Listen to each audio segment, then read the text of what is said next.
Today Putin woke up to shocking news, because over the night Ukraine initiated the liberation of Crimea by destroying its defense shield, leaving the peninsula defenseless. And one of the first responses by Russia is to try to freeze this war, but more about all this in just a couple of minutes. What's up, investors? It's the Russian dude.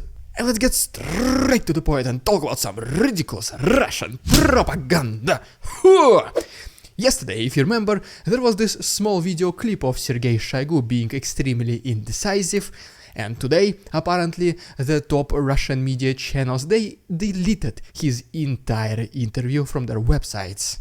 And also, if you remember, last episode I asked you to give me your best questions to Mr. Shoigu, so here they are.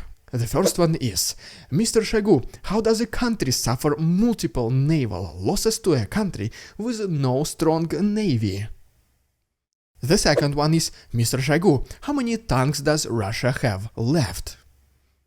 And the third one is probably my favorite, so as soon as Russia is defeated and Shoigu will be blamed for everything, he will need to be extremely careful next to open windows. So maybe his shrugging was actually him learning how to flap his arms quickly so he can maybe even fly. Guys, please keep writing your best questions to Shoigu, and I promise I will go through as many of them as I can. But now is my question to you.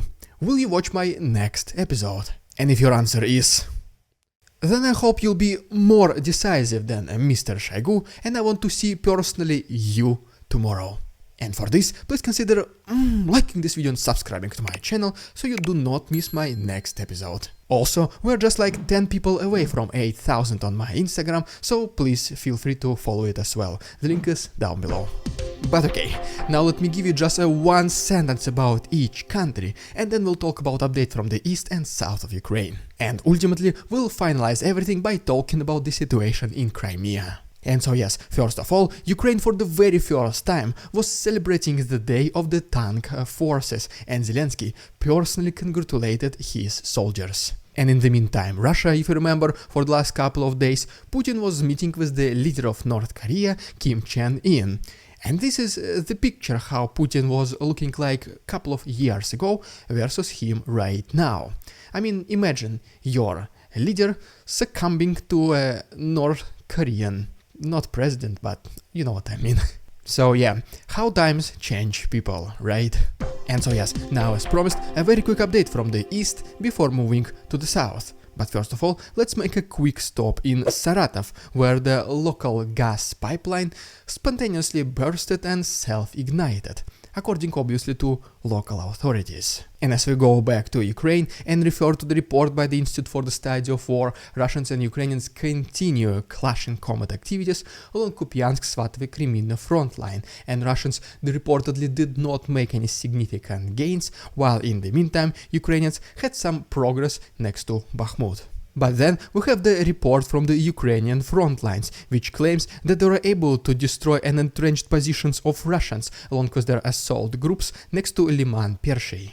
And as we get closer to Solidar, as you can see from this map, which shows us the changes in territorial control, apparently Russians were able to get a little bit closer to Vesele. In the meantime, Ukrainians continue to use fake military equipment to try and force Russians to waste their missiles and drones, and apparently, as you can see from this picture, they're still succeeding.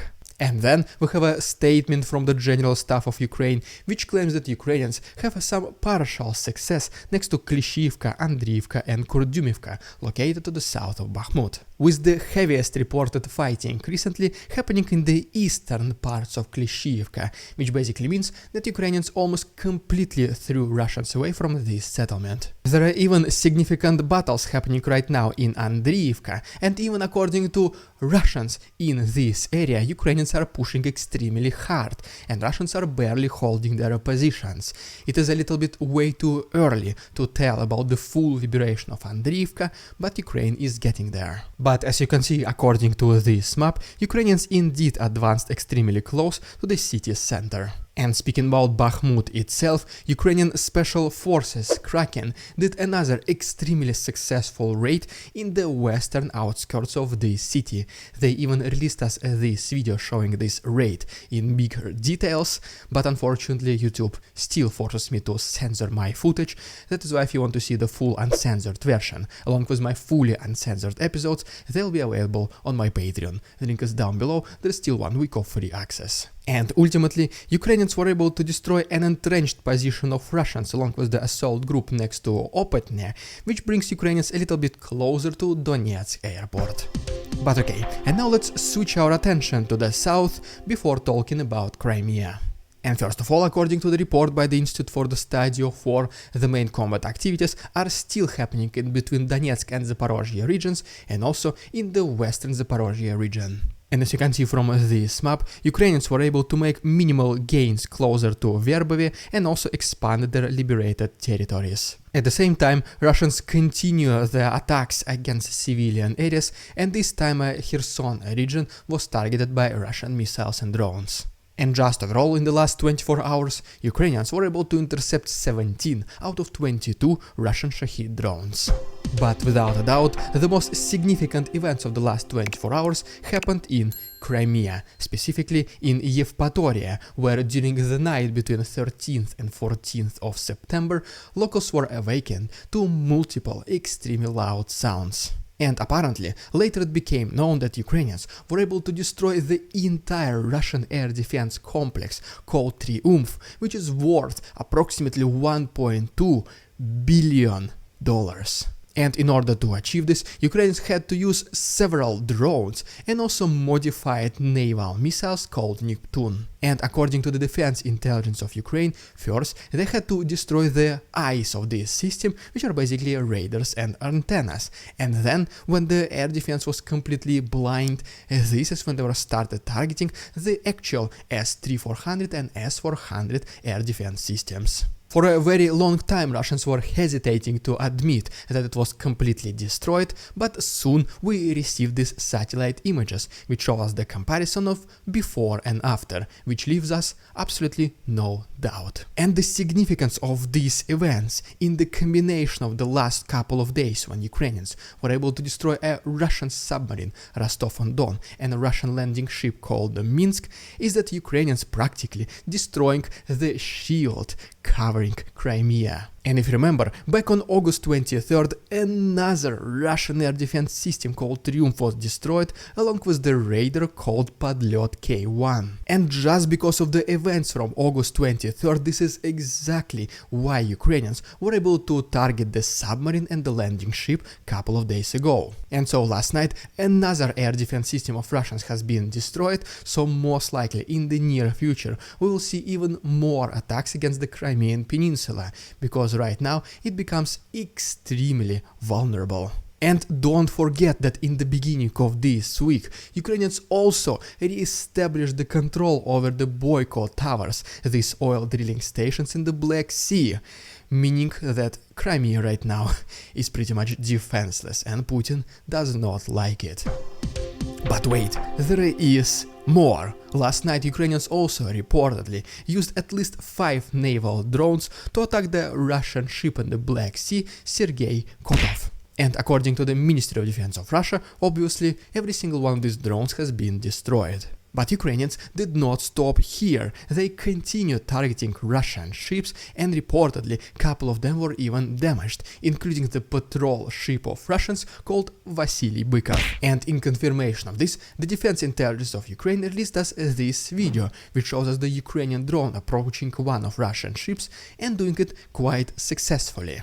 And while unfortunately we do not see the actual moment of the impact, so most likely the ship is not completely destroyed, but it might have been damaged. And this is something what I cannot say about the Russian landing ship called Minsk, attacked recently, because as you can see from this video, pretty much the entire on-board part of this ship is now completely melted, burned down and unusable to say the least. But according to Russian propaganda, the damages are insignificant. And honestly, this is a significant humiliation of the Russian Black Sea Fleet because there was no actual combat activities between vessels on the water. Ukrainians only were able to destroy them remotely. And since right now pretty much it is a total chaos happening, specifically in the south of Ukraine, what do you think Russians and potentially Putin want to do? Yes, exactly, they want to freeze this war. The original proposition came to us from the commander of the Russian forces, Alexander Khodorkovsky, who said that Russians and Ukrainians, they need to stop fighting, to give Russia time to reinforce themselves, to relocate some assistance, to take some advantageous positions, which obviously Ukrainians will not let them do this. And potentially, Russians even hoping for some kind of truce between two countries, which is neither the state of war nor the total peace. And without doubt, this crazy idea will only benefit Russians. Ukrainians right now are on the verge of major breakthrough. They're destroying, obliterating the Russian Black Sea Fleet and doing small advancements almost every single day, both in the south and in the east. So honestly, I do not think that Ukrainians will agree for a ceasefire, at least in the near future, and they'll just continue pressuring Russians. And just like mentioned previously, since Crimea right now is extremely vulnerable, we might see some major events happening very soon. Maybe even regarding the Crimean bridge. So if you don't want to miss it, just please consider subscribing to my channel. It only takes one click. Thank you so much to all my Patreons and see you tomorrow.